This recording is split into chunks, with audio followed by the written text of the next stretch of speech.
Today we're focusing again on our story from the Hebrew Scriptures.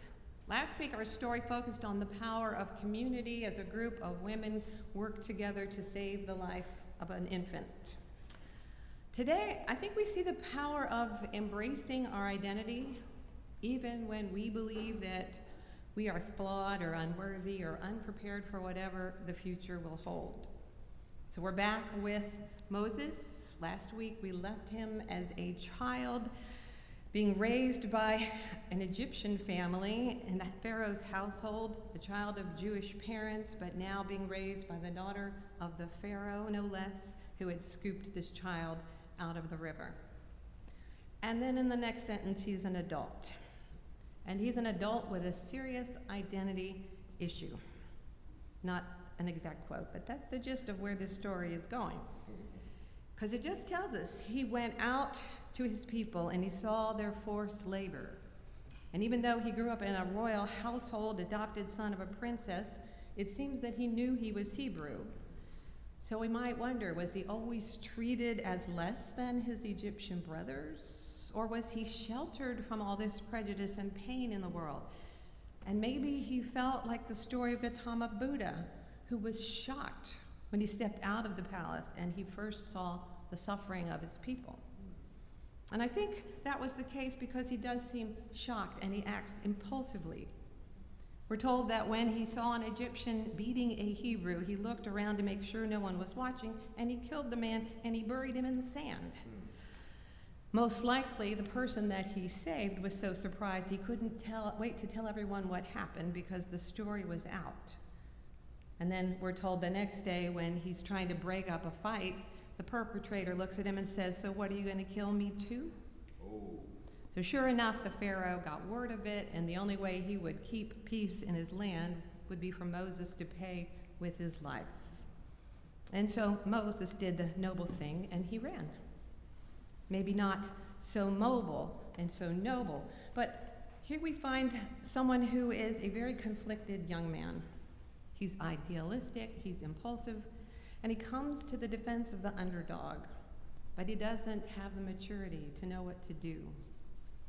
Now in this story, as it continues, after wandering alone for a long time, he gets a new family while he is still running from his past. He's resting at a well, and a group of sisters come to get water, and some rough shepherds come along and push the women away, and Moses defends them and helps them get the water for their sheep. And the father is so impressed that he invites Moses to come and eat with them. And before you know it, he is marrying one of the daughters, and he's working as a shepherd. So here he has a new life with a job and a family, but he still doesn't know who he is. And this identity crisis within him cannot be covered up or buried in the sand with his past. We note this because he names his firstborn son Gershom, which means stranger, sojourner, outcast. He is not the only story within our scriptures that shares a story of passing on generational trauma. We don't know what that name did to that son, but we know that Moses' past still haunted him, and his future seemed vague, and he was settled and unsettled at the same time. And that's where we find him in the passage that we read today. He's working as a shepherd for his father-in-law, which is quite a change for someone who was raised in a palace. But he's learned some lessons along the way in his time, like how to work for a living, how to wait patiently for sheep to graze while watching for danger over the next hill, which is why a bush on fire would really have caught his attention. Because normally flames mean danger, so he's going to move closer to it and look for which way is the wind blowing to see if this fire is going to spread in their direction. And now God has his attention. And he hears a voice telling him to stop and take off his shoes, for this is holy ground and this is a holy moment. This is a very physical as well as spiritual experience. He has his feet in this sandy soil. He has the scent of smoke in the air and that bright red and yellow sparkle of the flame from the fire that holds his attention. In his book, My Grandfather's Hands, Racialized Trauma and the Mending of Our Bodies and Hearts, Resmaa Menakem talks about our healing. He tells us that recent studies and discoveries point out that we heal primarily in and through the body, not just through our rational brain. We all can create more opportunities for growth within our nervous systems, but we do this primarily through our bodies and our experience, not through what we think or realize or cognitively figure out. And I think for a long time we have been misled into thinking that we need to escape our bodies in order to tune in with our spiritual lives. But this kind of disassociation is not healthy, it's not healing. So it's with this full-bodied participation that God invites Moses to experience the holiness of the ground under his feet and the meaning that his future might hold. I know I can relate to this because I feel the presence of God when my feet are pressed into the wet, moving sand on the beach, really any beach. As the light of the sun is dancing across the waves like a flame, this is the ground on which I feel most comforted and most challenged. Now, for you, it might be breathing the cool mountain air around a crackling campfire. It might be listening to the ripples of the water of a river nearby that takes away your stress and your tension with it. And the Spirit then has an opening to speak into your heart. Or it could be right here, with the feeling of the palm of your hand touching the smooth wood of the pew that has felt so many lives before it. And the sound of the piano and the voices that reverberate through your body and into your heart. And then with your body relaxed and your mind in the present moment, you are most in tune with the Spirit of God. So now that God has Moses' full attention, his life is about to change as the Spirit speaks through this flame and says, I have observed the misery of my people in Egypt. And I've heard their cry, and I know their sufferings, and I've seen how the Egyptians oppressed them.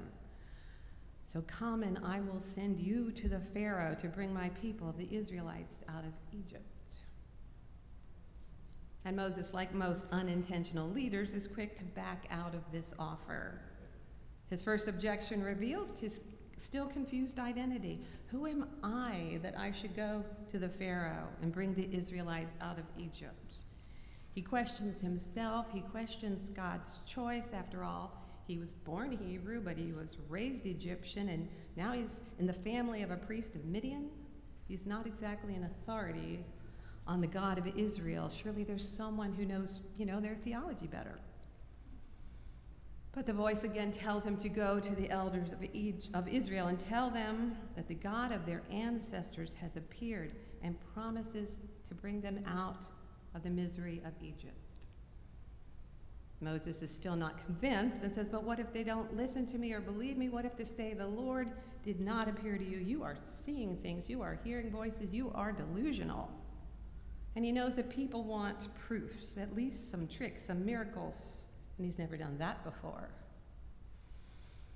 You can almost hear God saying, fine, I have that covered. He turns his shepherd's staff into a snake and then back again. Moses' hands turn leprous and white and return back to normal. And you would think something that frightening would convince him. But no, he's still determined he's not the person for this job. And then he complains that, well, he's just not a good public speaker. And he's getting on God's nerves a little bit here. And God says, who do you think gives speech to mortals? I will be with you and I will teach you what to say. And God knows that we humans work best in community. So he tells him, go find your birth family and you can bring your brother Aaron and he can do the speaking. Moses still was keenly aware that his past was a mess. He was living in the shadow of his Egyptian family. He was separated from his parents and his brother. He had been, as a young man, bursting with anger and energy, and he had made mistakes he could never take back. But despite his earlier misgivings and misguided actions, We know that Moses was driven by a deep sense of justice. It was that desire to intervene for those who were victimized and mistreated. Wherever he saw injustice taking place, his heart broke. It's easier for us now from a distance to see that Moses' dual identity makes him the perfect person to confront the Pharaoh on behalf of the Hebrews. And again, I think it's always easier to see some of those positive aspects and characteristics in other people and assume that we are not the people to take on something like this, to change the world or even our world. But we need to be reminded that Moses was not a superhero. He was like us. He was enthusiastic and he was afraid all at once. He was imperfect and he was broken and he was confused and he was tired, and yet he was hopeful, and he was hopeful that life could be better for everyone. And that's where God needs us to be as well. Moses turned that question of identity back on God and asked, well, when they ask me, what is this God's name? What shall I tell them? And God gives this cryptic response, I am who I am. Or it could be, I will be what I will be. I will be what I am becoming. God, the creative spirit, is always seeking to include us in this ongoing creative process of growth and peacemaking and liberation. God is always seeking to enter more stories of freedom in the world today. Still hearing the cries of people for liberation, or just a fair chance in life, for redemption, for freedom and opportunity. This story of Moses and the burning bush invites us to be curious about the world around us. While we are watching for brush fires or whatever it is within our job that we need to do, we might just run into some holy ground. Sometimes we need to follow our instincts, stepping off the path to get a closer look, so that we might hear the voice of God when we do.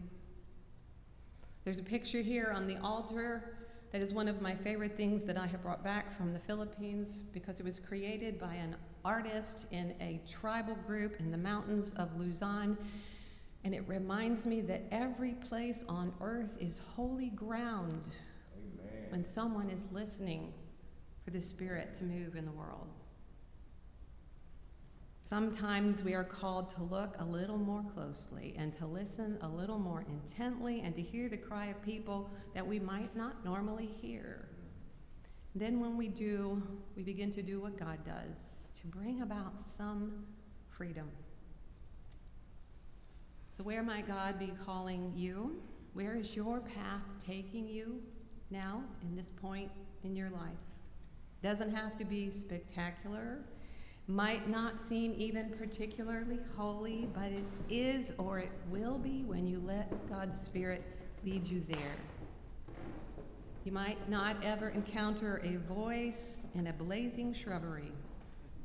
Might be just somewhere around the corner from where you work, or something you hear in a news report, or a YouTube clip, a call for help, or a cause that just won't leave you alone.